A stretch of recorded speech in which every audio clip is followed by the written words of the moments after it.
Assalamualaikum warahmatullahi wabarakatuh. Kembali lagi bersama saya Dina Aulia. Bagaimana kabar teman-teman semua hari ini?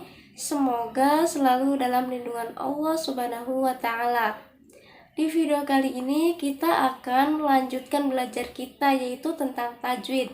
Nah, di video sebelumnya kan kita sudah belajar tentang hukum nun mati dan tanwin. Nah, insya Allah hari ini kita akan belajar hukum mim sukun atau ahkamul mimi as-sakinah. Baik teman-teman, langsung saja kita mulai. Hukum mim mati. Nah, di sini ada idgham mimi, yaitu mim mati bertemu dengan mim hidup. Saat mim mati bertemu dengan ba hidup, itu namanya ikhfa syafawi. Kemudian di sini ada mim mati bertemu dengan waw dan fa, itu namanya izhar syafawi. Nah, jadi gitu ya teman-teman. Kalau misalkan mim mati bertemu dengan selain mim dan ba, itu namanya izhar. Mim mati bertemu dengan selain mim atau ba, namanya izhar. Nah, jadi animasinya tuh kayak gini.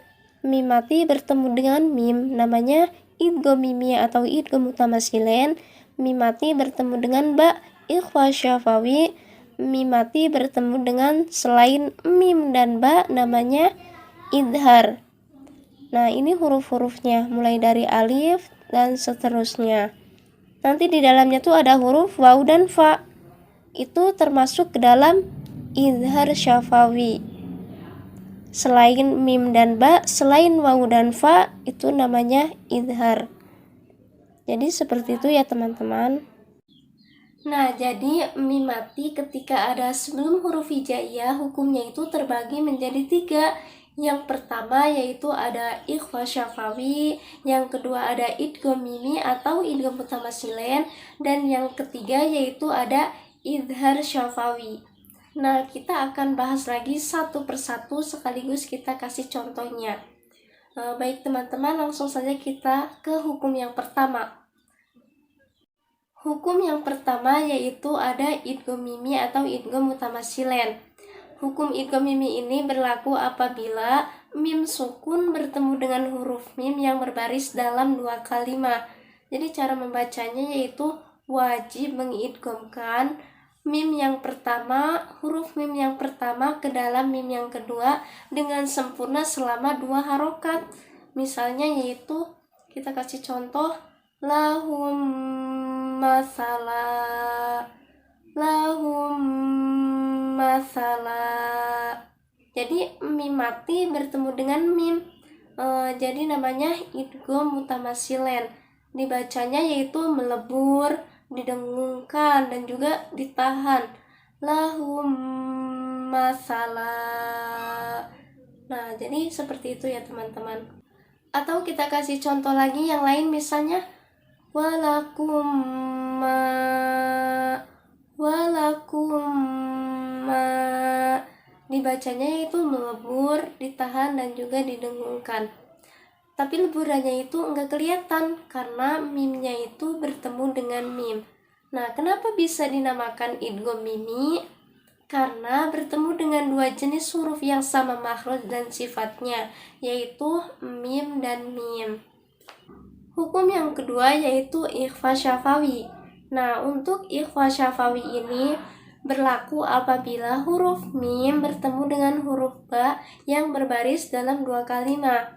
Cara membacanya yaitu wajib menyembunyikan mim sukun di antara bunyi huruf ba. Kita kasih contoh, misalnya naba'ahum bil haqq. Tulisannya itu bil haqqi. Naba'ahum bil haqq. Naba'ahum bil haqq. Mim sukun bertemu dengan huruf ba. Jadi namanya ikhfa syafawi. Kenapa ini bisa dinamakan ikhfa syafawi? Karena mim sukun bertemu dengan huruf ba. Bacanya itu didengungkan selama 2 harokat. Kita kasih contoh lagi, misalnya ya'tasim billah, ya'tasim mim mati bertemu dengan huruf ba. Jadi namanya ikhfa syafawi.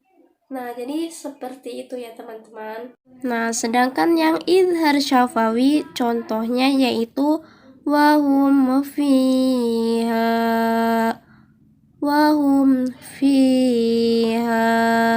Mim mati bertemu dengan huruf fa, namanya idhar syafawi. Dibacanya itu mimnya itu harus jelas, wahum fiha. Dibacanya harus jelas. Kenapa harus sangat jelas? Karena mim mati bertemu dengan huruf fa. Jadi kalau mim mati bertemu dengan huruf fa atau wawu, itu namanya idhar syafawi. Dibacanya harus jelas, jangan ditahan, dan juga jangan didengungkan. Nah, jadi untuk hukum mim mati ini berarti ada 3 ya teman-teman, yaitu yang pertama ada ikhfa syafawi, ada idgham mimi, dan juga ada idhar syafawi.